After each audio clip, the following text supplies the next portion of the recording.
Bismillahirrahmanirrahim. Wassalamu alaikum wa rahmatullahi ta'ala wa barakatuh. Soyez le bienvenu dans cette vidéo qui représente la troisième partie des transactions SQL. On a déjà défini dans la vidéo transaction partie 1 les transactions SQL, leurs caractéristiques et leur mode, tout en prouvant et en éclaircissant ces notions théoriques avec des études de cas et des exemples pratiques. Tandis que dans la vidéo transaction partie 2, on a présenté d'une part la syntaxe d'une transaction SQL, puis les différentes syntaxes des clauses intermédiaires comme begin, commit, rollback. Et d'autre part, on a vu ensemble plusieurs exemples des transactions SQL. Ces exemples interprètent les comportements des transactions SQL et illustrent leur importance. Dans cette vidéo, qui est la troisième partie des transactions SQL, on va continuer à vous présenter d'autres exemples qui vous aident à comprendre mieux le fonctionnement et le comportement des transactions SQL. En effet, dans tous les exemples précédents, on a montré que la clause commit met fin à une transaction en validant son traitement. Cette validation sera prise en compte par le serveur SQL une fois ce dernier n'a pas généré d'exception. D'autre part, la clause rollback permet de restaurer une transaction, c'est-à-dire que l'exécution du traitement de cette transaction sera annulée par le serveur. Maintenant, analysons ces principes en utilisant un autre exemple.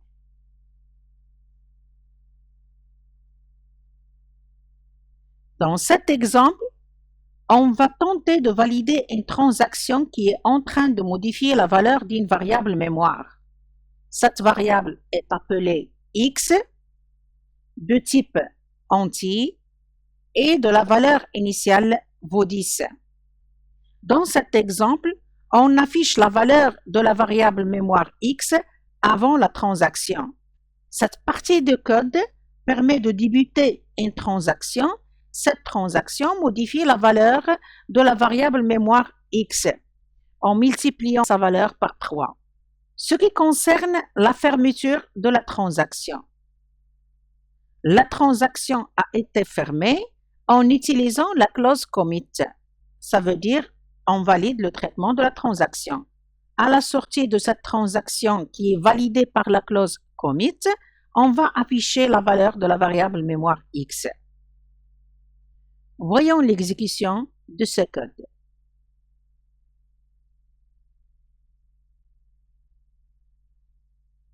Comme vous voyez, la valeur de x avant la transaction était égale à 10 et sa valeur juste après la transaction est égale à 30. Ce résultat est prévu car il est en accord avec tout ce qu'on a vu précédemment. Passons maintenant à l'exemple numéro 11.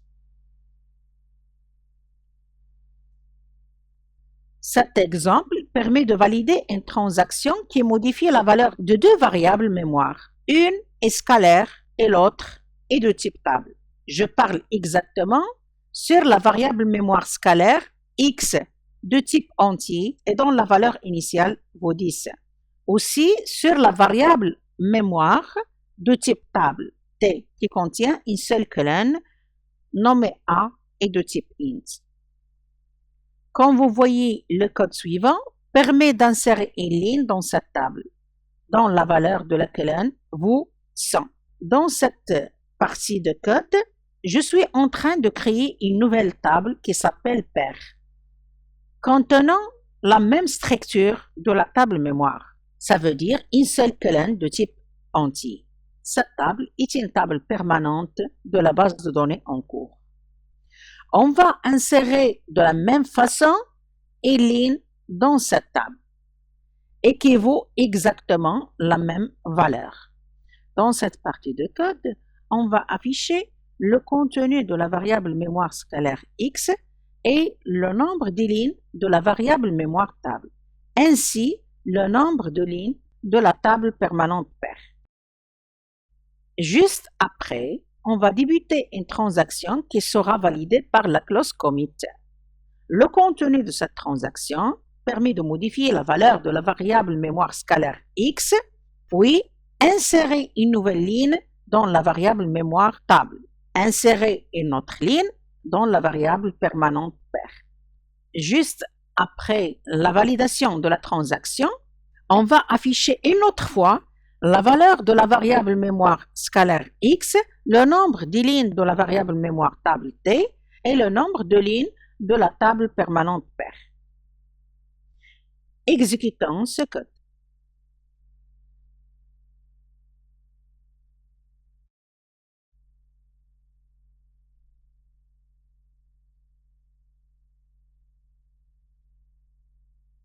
Alors, comme vous voyez, avant la transaction x vaut 10.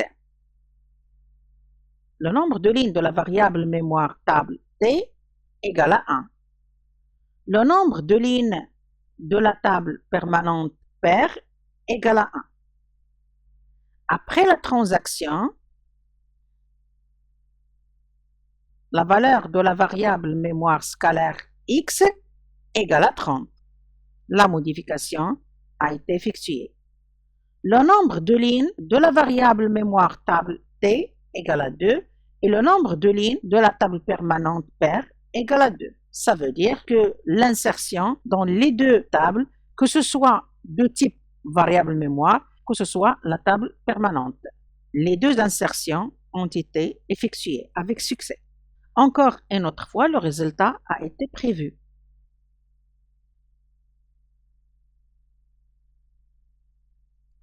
Passons maintenant vers l'exemple numéro 12.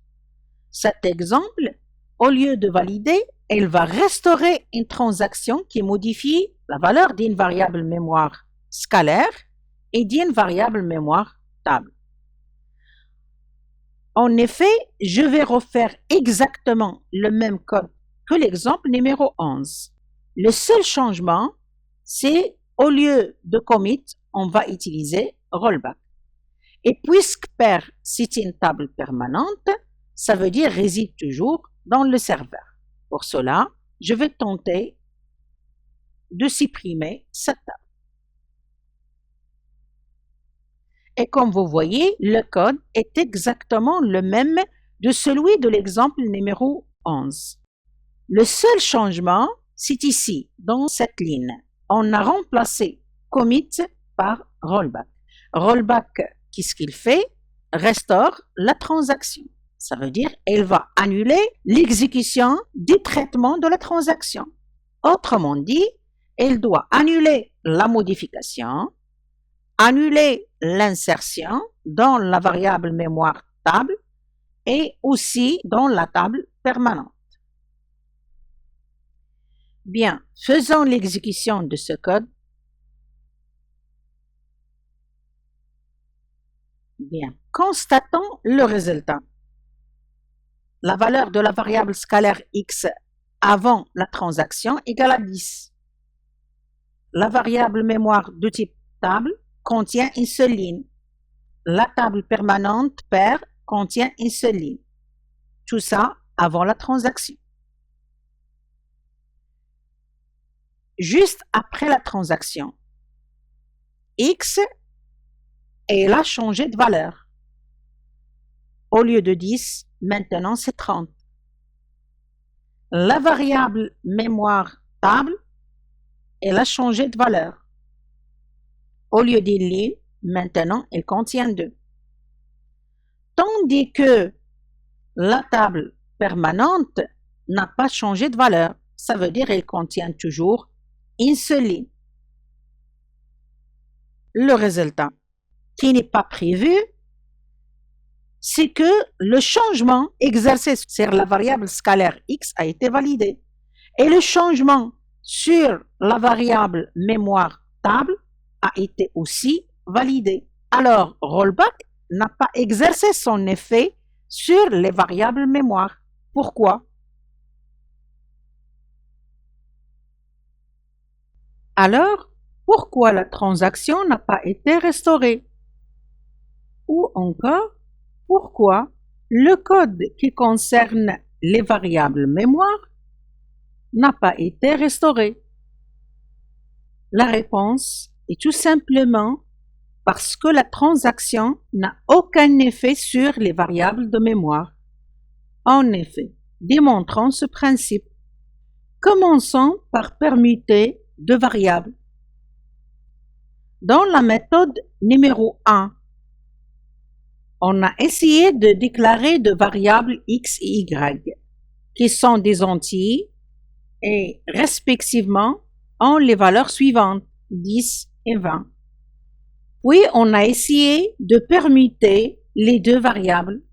On affecte à x la valeur de y et juste après, on affecte à y la valeur de x. Le résultat affiché via select, c'est que les deux variables ont la même valeur, c'est 20. C'est un algorithme qui est logique. Revenons vers la première affectation.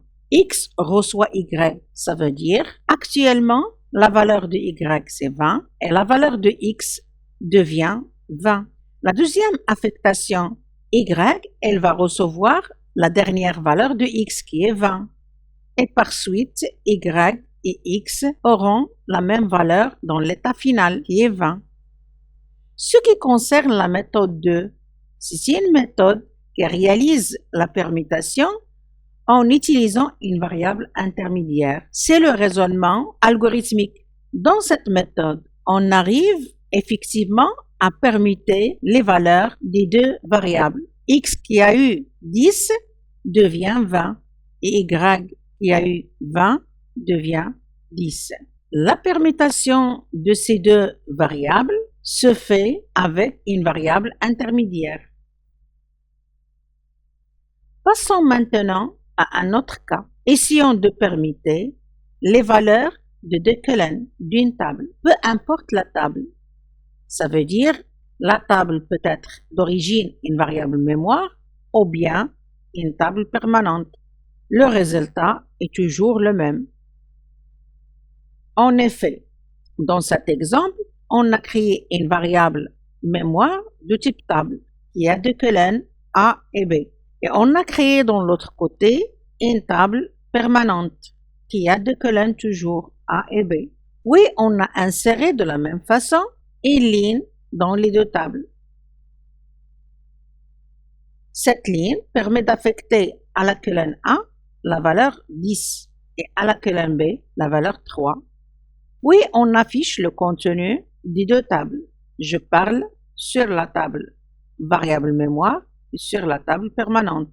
Le résultat est le même, 10, 3. Puis on réalise la permutation de A et B en utilisant la clause update.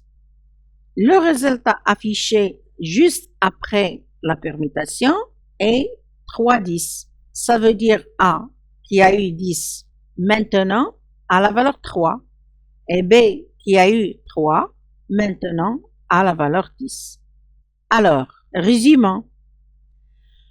Lorsque l'instruction update est appliquée sur toute table, que ce soit physique ou mémoire, toutes les mises à jour sont appliquées simultanément lorsque l'instruction est validée. Arrêtons un petit moment. Quelle relation existe-t-elle entre les permutations et les transactions? Je vous rappelle tout simplement qu'on est en train de chercher une réponse à la question suivante. Pourquoi la transaction qui a été terminée par rollback a validé le traitement concernant les variables mémoire?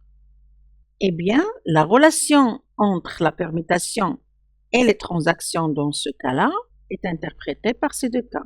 En effet, appelons l'état avant la transaction état 1 et état juste après la transaction état 2.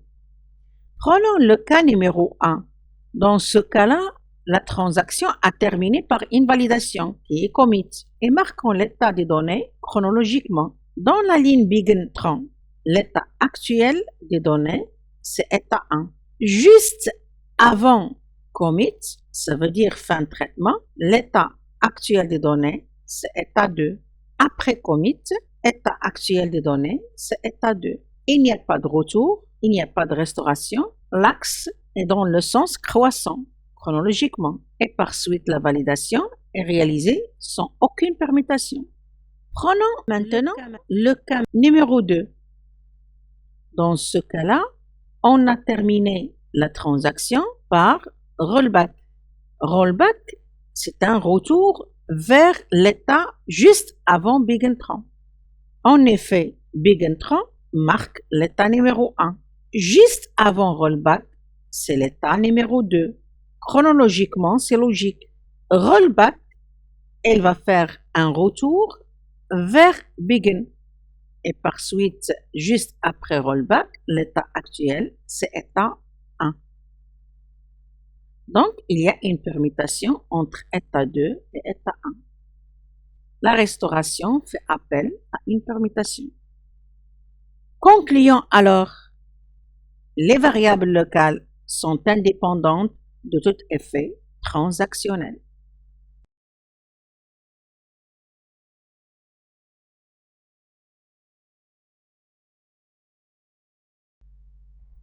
L'exemple numéro 13.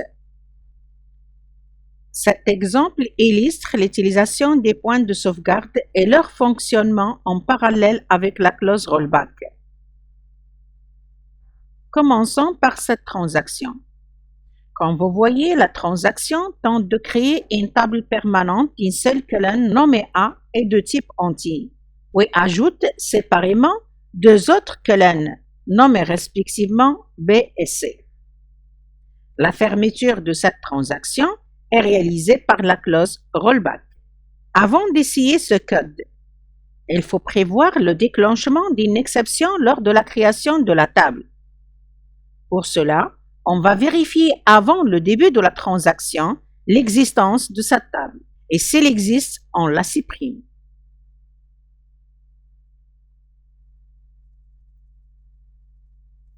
Maintenant, on va déclencher l'exécution de cette transaction.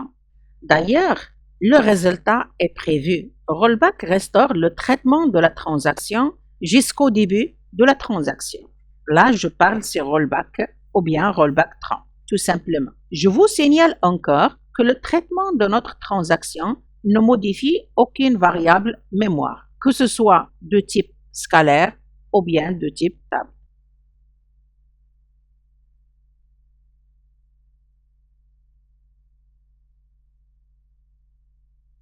Bien, la commande est réussie. Maintenant, on doit vérifier l'existence de la table tab. On va tout simplement afficher son contenu.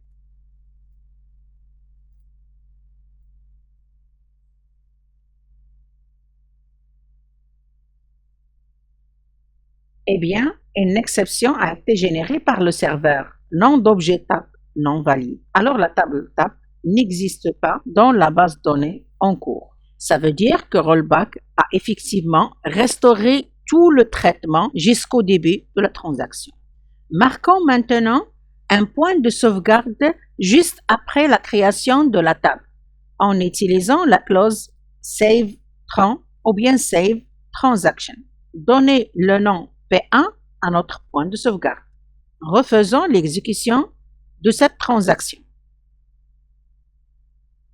Commande réussie. Afficher l'existence de la table tab. Toujours la table n'existe pas dans la base de données en cours. Alors, à quoi sert ce point de sauvegarde?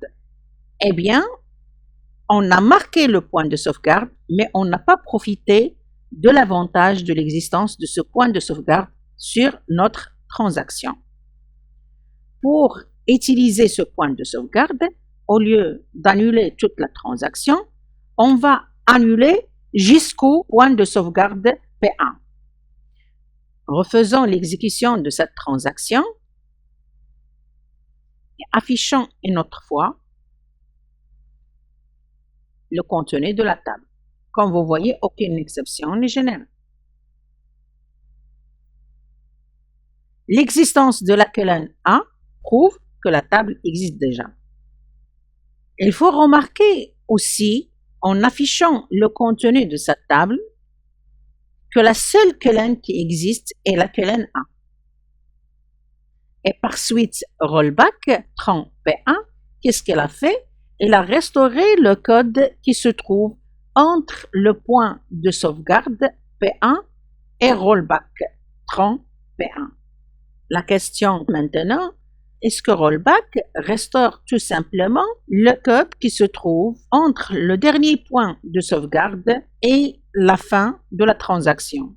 Pour répondre à cette question, je dois ajouter un autre point de sauvegarde.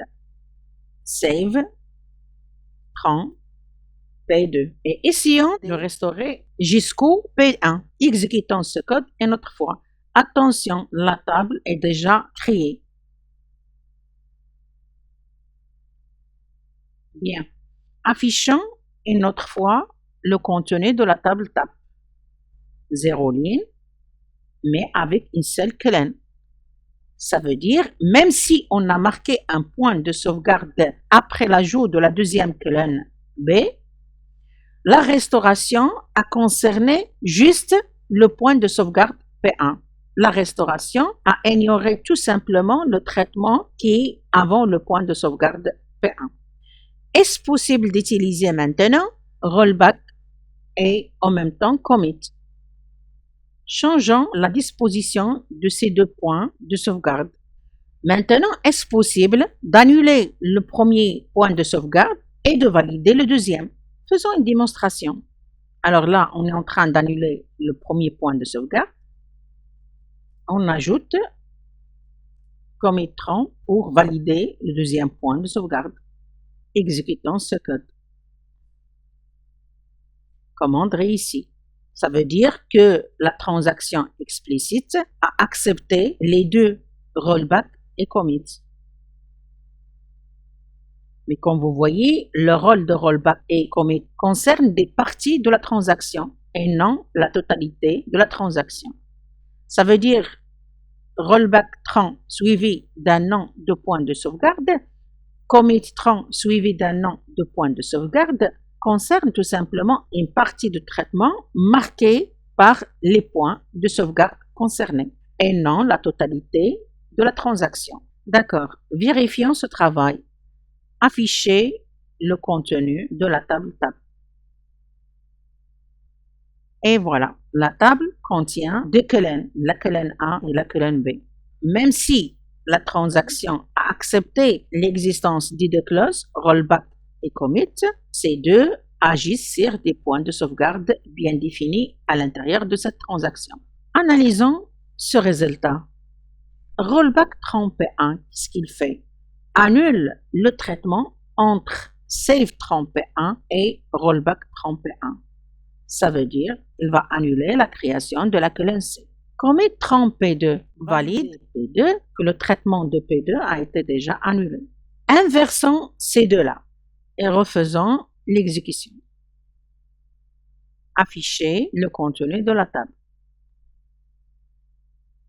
Eh bien, le même résultat. Commit tran P2, qu'est-ce qu'il fait? Valide jusqu'à le point de sauvegarde P2. Ça veut dire la table sera créée, la quellen B sera ajoutée et la quellen C sera ajoutée. Rollback tran P1, ça veut dire annuler tout ce traitement jusqu'à le point de sauvegarde P1. Et par suite, elle va restaurer le traitement entre save tran et rollback tran, y compris la validation préalable. Et par suite, le code exécuté n'est autre que celui avant le point de sauvegarde P1. Ce qui est logique. D'ailleurs, commit tran valide et les instructions sont validées par défaut dans le mode de transaction auto-commit. Ça veut dire la validation des transactions se fait automatiquement.